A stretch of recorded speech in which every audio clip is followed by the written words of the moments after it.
ప్రభువాక్య సందేశాలు సమాధానపరచు సందేశాలు పరమునకు చేర్చే సందేశాలు ఇవి ఒలీవా సందేశాలు ప్రభువాక్య సందేశాలు సమాధానపరచు సందేశాలు పరమునకు చేర్చే సందేశాలు ఇవి ఒలీవా సందేశాలు. యాకోబు. Praise the lord. దేవుడిచ్చిన పేరు ఇజ్రాయేలు. Praise the lord. హల్లెలూయా. ఎందుకు ఏడుస్తున్నాడో? ఎవరు మృతుల లోకానికి వెళ్ళింది? మృతుల లోకానికి వెళ్ళలే. మృతుల లోకానికి వెళ్ళలే. వాళ్ళ అన్నలు ఉన్నారే, తక్కిన వాళ్ళు 11 మంది, వాళ్ళు చేసినటువంటి ద్రోహము, ఆ 10 మంది చేసిన ద్రోహము ఏంటయ్యా అంటే, యాకోబు ఏషావును బాగా ప్రేమించాడు. ఏషావును ప్రేమించి ఒక నిలువుటంగి కుట్టించాడు. అదే సమయంలో అతని ఒక 2 కళలు కానీ ఆ 2 కళల భావాలు వాళ్ళకి వివరించి చెప్తాడు. Praise the lord. నేను పొలములో పంట కోయిచుండగా, నా పన ఉండగా, నిలబడి ఉండగా, నా చుట్టూ మీ పనులన్నీ చేరి నాకు సాష్టాంగ నమస్కారం పెడుతున్నాయి అన్నాడు. అక్కడ అన్నదమ్ములందరికీ విపరీతమైన కోపం వచ్చింది. ఏమరా, నీకు మేము నమస్కారం పెడతామా?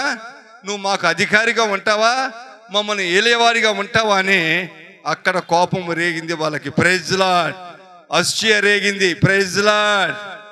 రెండవ కలగానే సూర్య చంద్రులు 11 నక్షత్రాలు నా దగ్గరకు వచ్చి సాష్టాంగ నమస్కారాలు చేస్తున్నట్టు నేను కలగన్నాను అంటాడు.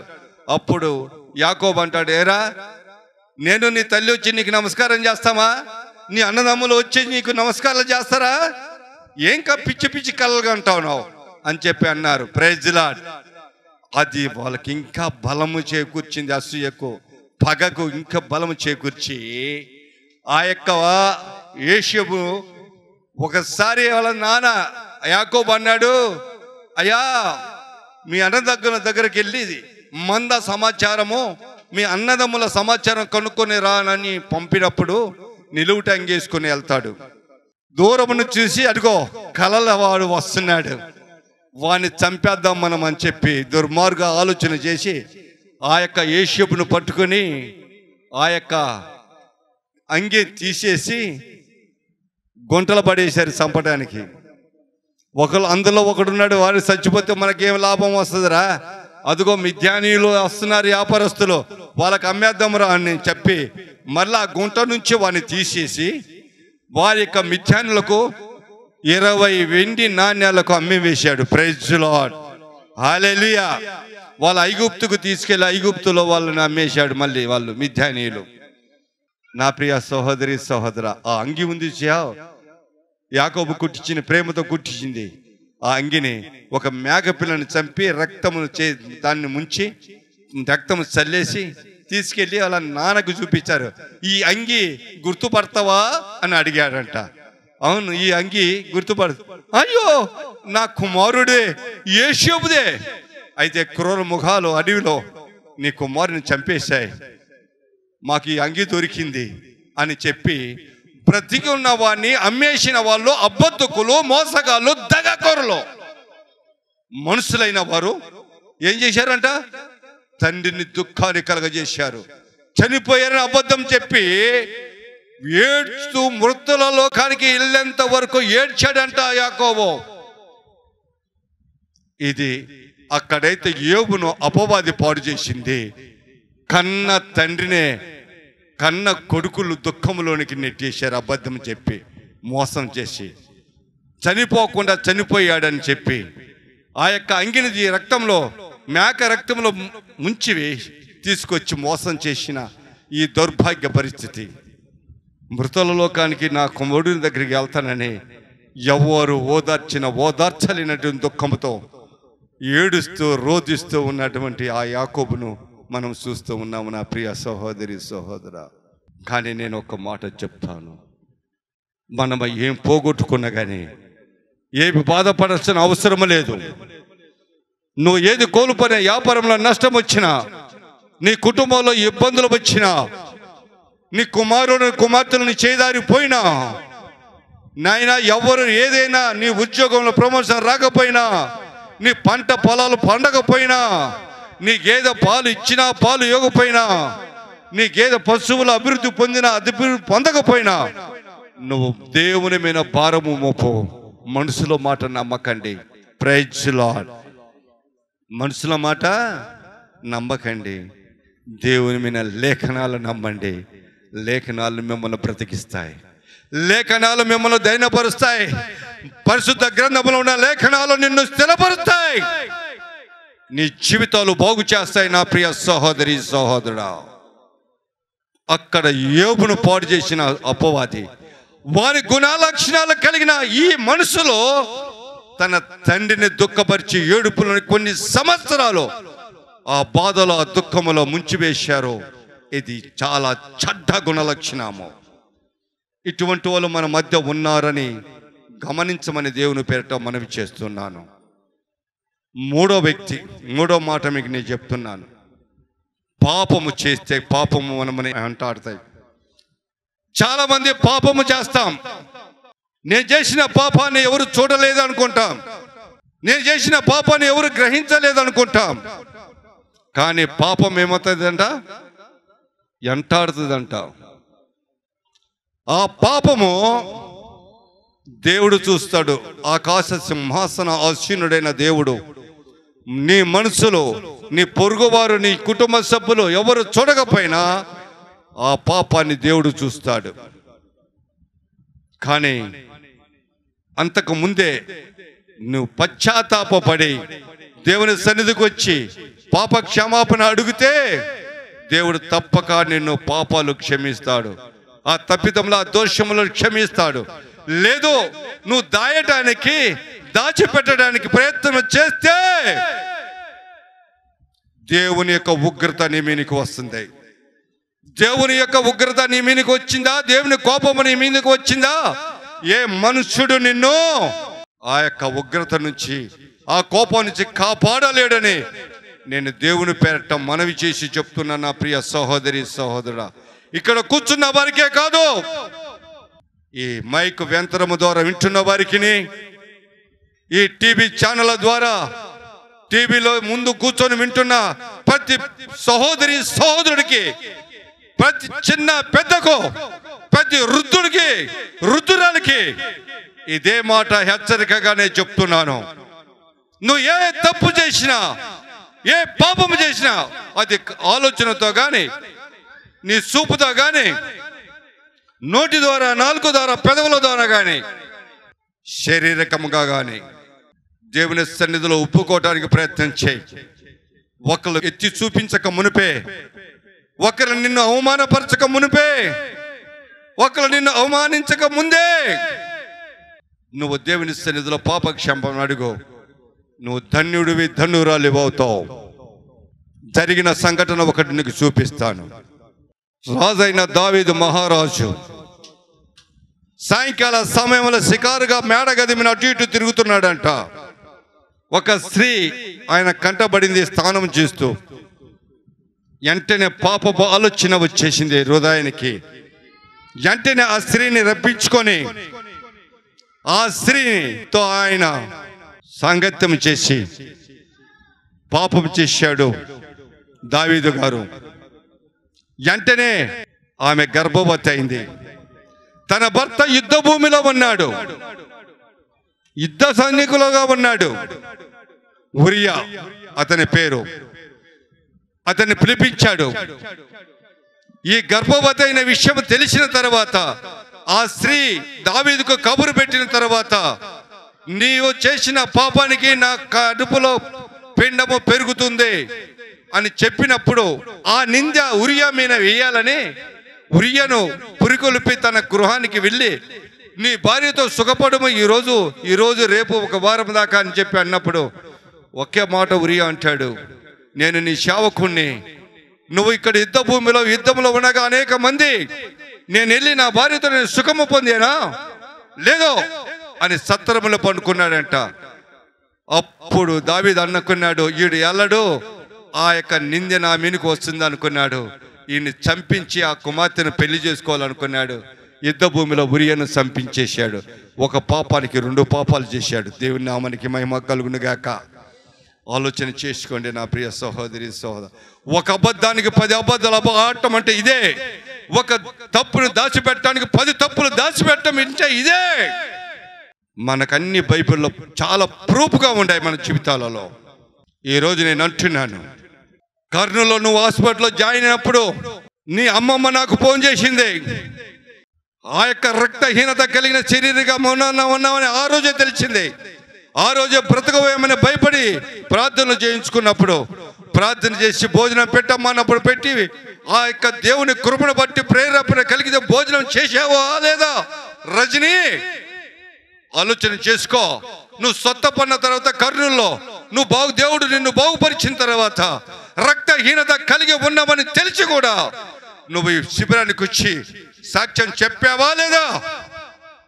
సాక్ష్యం చెప్పిన తర్వాత నేను శారీరకంగా రక్తహీనత కలిగి ఉన్నానే, రక్తాన్ని శరీరంలో పుంజుకోవాలి, బలము పుంజుకోవాలని నువ్వు చేయవలసిన కార్యక్రమాలు చేశావా? నువ్వు తీసుకోవాల్సిన ఆహార పదార్థాలు తీసుకున్నావా? రక్తము పట్టడానికి డాక్టర్ల సలహా తీసుకున్నావా? లేదే. ఇది తప్పే, మొట్టమొదటి తప్పే. నువ్వు చేసిన మొట్టమొదటి తప్పు. ఈ మొట్టమొదటి తప్పు వలన జరిగిన కారణం ఏంటి? యువమ జరిగిన నెలలోపే నువ్వు ప్రెగ్నెంట్ అయ్యావు దేవుని కృపను బట్టి. కానీ నీ శరీరంలో సంపూర్ణమైన ఆ రక్తము లేక, ఆ యొక్క కడుపులో ఉన్న శిశువుకు ఆహారం అందక ఆ శిశువు చనిపోయాడన్న సంగతి నీకు తెలుసా? నీకు వైద్యులు చెప్పేంత వరకు నీ పొరపాటు నీకు తెలియలేదే. నేను అంటున్నాను, ఇక్కడ కూర్చున్న ప్రతి స్త్రీకి మాట్లాడుతున్నాను. ప్రతి స్త్రీకి కలిగినటువంటి సమస్యలు అయ్యానే, ప్రతి స్త్రీ బాధపడుతున్న సమస్యలు అయ్యానే. ఇంచుమించు 13% శరీరంలో ప్రతి స్త్రీకి రక్తం ఉండాల్సినటువంటి వారు ఈ రోజు రక్తహీనత 8, 9, 10 ఇలా ఉన్నవారు లేరా అంటున్నా నేను. ఎందుకు మీరు ఆరోగ్యం బాగు చేసుకోవటం లేదు? ఎందుకు ఇతరులను బాధ పెట్టడానికా? ఇతరులను దుఃఖ పెట్టడానికా? మీకు దేవుడిచ్చిన జ్ఞానం లేదా అని నేను అడుగుతున్న స్త్రీలను. మీరు ఆరోగ్యవంతులైతే కుటుంబానికి క్షేమం, నీ బిడ్డలకు క్షేమం, నువ్వు అన్ని విధాల ఆరోగ్యవంతుగా ఉంటావు. నీ పని నువ్వు చేసుకోగలవు, నీ బాధ్యత నువ్వు నెరవేర్చుకోగలవు. రక్తహీనత కలిగితే రోగాలు వస్తాయి, శరీర బలహీనతలు వస్తాయి. నువ్వు జరగరాంది ఏదైనా జరిగితే నీ కన్న బిడ్డలకు ఎవరు తోడై ఉంటారు? నిన్ను నమ్ముకొని జీవించిన నీ భర్తకు ఎవరు తోడై ఉంటారు? ఒక్కసారి ఆలోచన చేశారా? స్త్రీ కుటుంబంలో ఎంత ప్రాధాన్యతో, స్త్రీ కుటుంబంలో ఎంత ప్రాముఖ్యత గ్రహించమని ఈ రోజున నేను ప్రచురిస్తున్నాను. రజని చేసిన పొరపాటు మరి ఏ కుమార్తె యవన కుమార్తెలు చేయకూడదని నేను ఆశపడుతున్నాను. ఏ స్త్రీ అటువంటి పొరపాటు చేయకూడదని దేవుని పేరిట హెచ్చరిస్తూ ఉన్నాను. రక్త పరీక్ష చేయించుకున్నప్పుడు రక్తము నీకు ఉన్నదానికన్నా తక్కువ ఉన్నదని తెలిస్తే కష్టమో నిష్ఠురమో అప్పో సప్పో చేసి నీ ఆరోగ్యాన్ని సరిచేసుకో, బాగుపడు, నీ కుటుంబానికి ఆధారంగా ఉండు, నిర్లక్ష్యం చేయకో. ఈరోజు జరిగిన సంఘటన ఏంటి? ఆ తప్పే ఆ యొక్క దావీదు చేసిన ఆ తప్పే తన జీవితానికి, ఆ గర్భవతి నా కుమార్తెకు ఆ కన్న తర్వాత ఆ శిశువు దక్కకుండా పోయాడు. Praise lord. కారణం దాచాడు దేవుని సన్నిధిలో, ప్రజల మధ్యలో దాచాడు.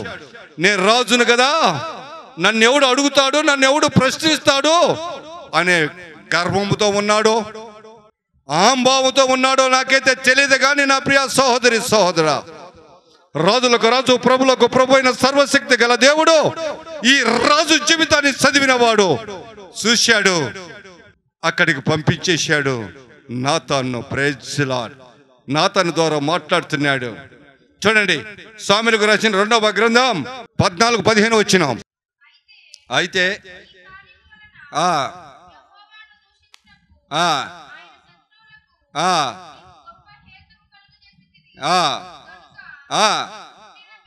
నీకు పుట్టిన బిడ్డ నిశ్చయముగా చచ్చునని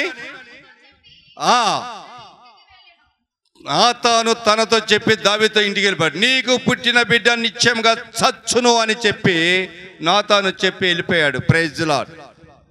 16వ వచనం 17వ వచనం చదువు. యెహోవా ఉరియా భార్య దావీదుకు కలిగిన బిడ్డను మొత్తినందున అది బహు జబ్బు పడెను. దావీదు ఉపవాసం ఉండి లోపలికి వెళ్ళి నేలపడి ఉండి బిడ్డ కొరకు ప్రైజ్ ది లార్డ్. చాలు.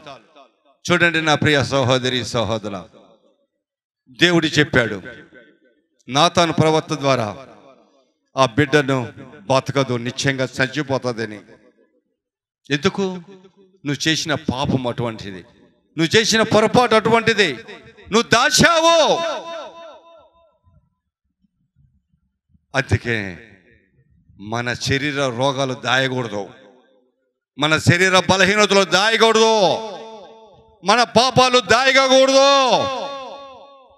దేవుడు చూస్తున్న దేవుడు అండి.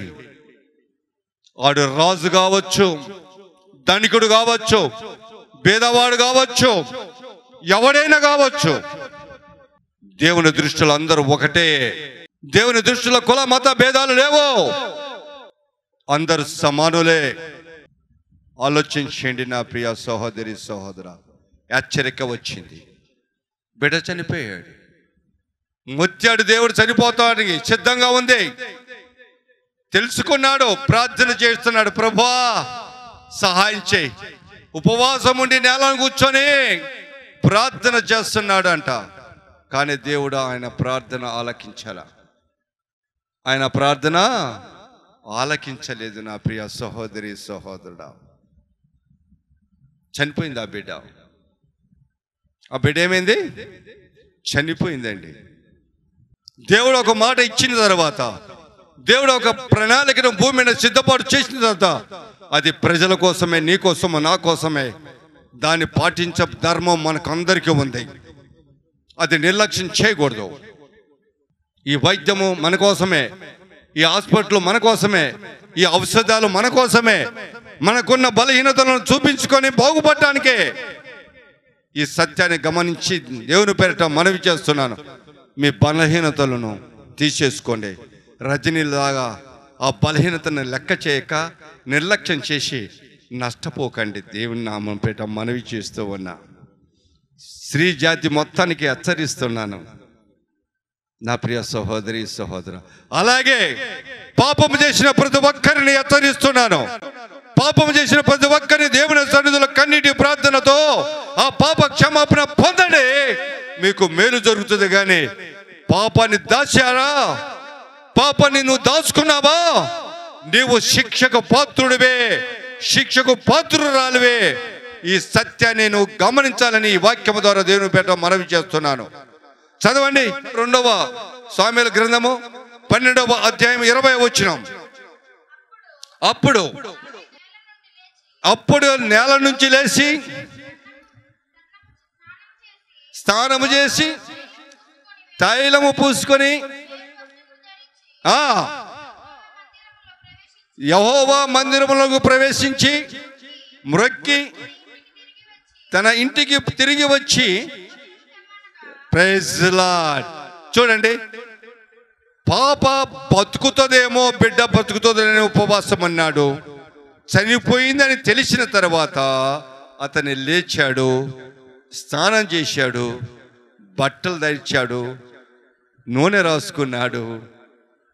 దేవుని మందిరానికి వెళ్ళి, ప్రభువా నువ్వు అన్న ప్రకారం నెరవేర్చుకున్నావయ్యా, నాకు బుద్ధి వచ్చింది ప్రభువా, ఇక ఇటువంటి పొరపాట్లు నేను చేయను ప్రభు అని పశ్చాత్తాప ప్రార్థన చేసి ఉండవచ్చు. నా ప్రియ సహోదరి సహోదర, దేవుని సన్నిధిలో మోకరించి ముక్కొని వచ్చి ఉండవచ్చు. కాబట్టే ఆ సర్వశక్తి గల దేవుడు దయ చూపించి అదే ఉరియా భార్యకు రెండవ సంతానం మగ పిల్లవాడిని అనుగ్రహించి ఆ మగ పిల్లవాడే సొలొమోను తన సింహాసన ఆసీనుడిగా చేశాడు. చప్పట్లు దేవుని మహిమపరచండి. పశ్చాత్తాప ప్రార్థనకు ఫలితం ఇలా ఉంటుంది. నా ప్రియ సహోదరి సహోదరా, నువ్వు చేసిన తప్పితముల పొరపాట్లకు పశ్చాత్తాప పడితే ప్రతిఫలం ఇలాగా ఉంటుంది. గొప్ప కార్యము జరిగించాడు. అనేక మంది కుమారులు ఉన్నప్పటికీ కూడా వారందరినీ కాదని సర్వశక్తి గల దేవుడు అదే ఉరియా భార్యకు కలిగిన రెండవ సంతానం సొలొమోనుకు సింహాసన ఆసీనుడు చేసి రాజ్య పరిపాలన చేయించాడు. దేవుని నామానికి మహిమ కలుగునుగాక. నేను ఒక్కొక్కటి వివరించుకుంటూ వస్తున్నాను. ఎందుకు తెలుసా? నా కుమార్తె దాసరి, రజని, ప్రవీణ్ ఇక్కడ ఉన్నారు. ఈ వాక్యం వింటున్నారు. ఈ వాక్యం ఇలా కూడా చెప్తారా? ఒక బిడ్డను కోల్పోతే అశ్రద్ధ వలన, నిర్లక్ష్యం వలన ఒక బిడ్డను కోల్పోతే గర్భంలోనే వాక్యం ఇలా ఉంటుందా అని చెప్పటానికి ఇదే నిదర్శనం అని నేను దేవుని పెట్ట మనవి చేస్తున్నాను. ఈరోజు చెప్తున్న ఈ వాక్యం కేవలం దాసరి రజని గురించి కాదు, మీ స్త్రీలందరి గురించి చెప్తున్నా. యవన బిడ్డలు మొదలుకొని వృద్ధాప్యంలో ఉన్న వరకు అందరికీ నేను చెప్తున్నాను, నిర్లక్ష్యం చేయకండి. ఆరోగ్య విషయాలలో ఎంత క్వాంటిటీ మీ శరీరంలో రక్తం ఉండాలో అంత క్వాంటిటీ కలిగినగా ఉండటానికి ప్రయత్నం చేయండి. నీవు నీ కుటుంబంతో సుఖంగా ఉంటావు. నీ వల్ల నీ కుటుంబం సుఖంగా ఉంటుంది. అది నీ వల్లనే జరుగుతుంది. బాధలు పెట్టకండి, కుటుంబాలలో వేదనకు గురి చేయగాకండి, బిడ్డలను అనాథులు చేయగాకండి. దేవుని నామానికి మనవి చేసి చెప్తున్నా. నామంలో నేను ఇంకొక మాట కూడా మీకు చెప్తా. రోగాలు కూడా వస్తాయి. దేవుని మాటను ధిక్కరిస్తే, దేవుని మాటను పెడజేవు పెడితే రోగాలు కూడా వస్తాయి. రోగాలు వచ్చినప్పుడు పశ్చాత్తాపడితే దేవుడు క్షమిస్తాడు కూడా. ఈ మాట కూడా మీకు చెప్తా. మనకు రోగాలు, శరీర బలహీనతలు వస్తాయి. మానవులము ఈ లోకంలో, భూలోకంలో ఉన్నప్పుడు కల్ముషము ద్వారా, కల్ముష వాతావరణము ద్వారా, కల్ముష నీటి ద్వారా, కల్ముష ఆహార పదార్థాల ద్వారా, కల్ముష వాయువు ద్వారా మానవులకు శరీర సంబంధమైన బలహీనతలు వస్తూనే ఉంటాయి. మన అవయవాలలో బలహీనతలు వస్తూనే ఉంటాయి. కానీ వీటినన్నిటిని మనం భద్రం చేసుకొని శక్తి పొందుకోవటానికే ఈ డాక్టర్లు, ఈ హాస్పిటల్, ఈ వైద్యులు, ఈ ఔషధాలు. ఈ విషయం మర్చిపోగాకండి. దేవుని పేరట మనవి చేస్తున్నాను. చూడండి, హిజ్కియా రాజుకు జరిగినటువంటి ఒక సంఘటన మీకు చెప్తాను. యెషయా గ్రంథము 38వ అధ్యాయం 1 నుంచి చదవండి. ఆ దినములలో హిజ్కియాకు మరణకరమైన రోగము కలగగా ప్రవక్తయు ఆమోజు కుమారుడైన యెషయా అతని యొద్దకు వచ్చి, నువ్వు మరణము పొందబోచున్నావు, నువ్వు బ్రతకవు గనుక నువ్వు నీ ఇళ్ళను చక్కబెట్టుకొనమని యెహోవా సెలవిచ్చుచున్నాడని అతనికి చెప్పాను. దేవుని నామమునకు మహిమ కలుగును గాక. చూడండి, ఒక ప్రవక్త ద్వారా హెచ్చరిస్తున్నాడు. నీకు మరణించబోతున్నావు, ఇక నువ్వు బ్రతకవు. నీకు వచ్చిన రోగం అటువంటిది. నువ్వు దేవుని యొక్క వ్యతిరేకంగా నడిచావు కాబట్టి నీకు శిక్ష, దేవుని ఉగ్రత నీ మీదకి వచ్చింది కనుక నువ్వు ఈ రోగంతో బాధపడుతున్నావు, చనిపోతావు. ఇప్పుడైనా దేవుడు అంటున్నాడు, నీ ఇండ్లను చక్కబెట్టుకో, నీ ఇళ్ళను చక్కబెట్టుకోమని అన్నప్పుడు, ఇల్లు అంటే ఏంటి? మన కట్టిన కట్టడాల ఇళ్ళ కాదు, శరీరం అనే ఇండ్లు. ఈ శరీరం అనే దేహం ఎబ్రీయులకు రాసిన పత్రిక 3వ అధ్యాయం 6వ వచనంలో ఈ మాట ఉంటుంది, మనము ఆయన ఇళ్ళై ఉన్నామని. Praise lord. 1 కొరింథీ పత్రిక 3వ అధ్యాయం 16-17 వచనంలో నీ దేహము దేవుని ఆలయమే ఉన్నదని నువ్వు ఎరగవా అంటున్నాడు. 1 కొరింథీ పత్రిక 6వ అధ్యాయం 19-20 వచనంలో మాట్లాడుతున్నాడు, నీ దేహము పరిశుద్ధాత్మకు నిలయమై ఉన్నదనే విషయమును తెలియదా అంటున్నాడు. నా ప్రియ సహోదరి సహోదరుడా, ఆలోచన చేయండి ఈరోజు. ఆలోచన చేయండి ఈరోజు. మన దేవుడు ఎంత గొప్పవాడు. ఇల్లు చక్క పెట్టుకోవాలంటే మన ఇల్లు అంటే మన దేహాన్ని పరిశుద్ధపరచుకోవాలి. మన పాప దోషములను కడుక్కోవాలి యేసు రక్తంలో. మన పాపాలను యేసు రక్తంలో కడుక్కోవాలి. వాక్యం ద్వారా ఉతిక స్నానం చేయించుకోవాలి. అప్పుడే మనం పరిశుద్ధపరచబడతాం. అప్పుడే మన హృదయం పరిశుద్ధపరచబడుతుంది. అప్పుడే మన ఇల్లు చక్క పెట్టుకునే వాళ్ళం అవుతాం. అదే పని చేశాడు హిజ్కియా. చదువమ్మా. అతడు తన ముఖమున గోడ వైపు తిప్పుకొని యెహోవా పక్షాన యథార్థ హృదయుడై సత్యముతో నీ సన్నిధిని నేను ఎట్లా నడుచుకుంటునో నీ దృష్టికి అనుకూలముగా సమస్తమును నేను ఎట్లు జరిగించుతునో అది జ్ఞాపకము చేసుకొనుమని హిజ్కియా కన్నీళ్లు విడుచుతూ యెహోవాను ప్రార్థింపగా యెహోవా వాక్కు యెషయాకు ప్రత్యక్షమై ఇలాగూ సెలవిచ్చెను, నువ్వు తిరిగి హిజ్కియా యొద్దకు పోయి అతనితో ఇట్లనుము, నీ యొక్క పితరుడైన దావీదునకు సెలవిచ్చినదేమనగా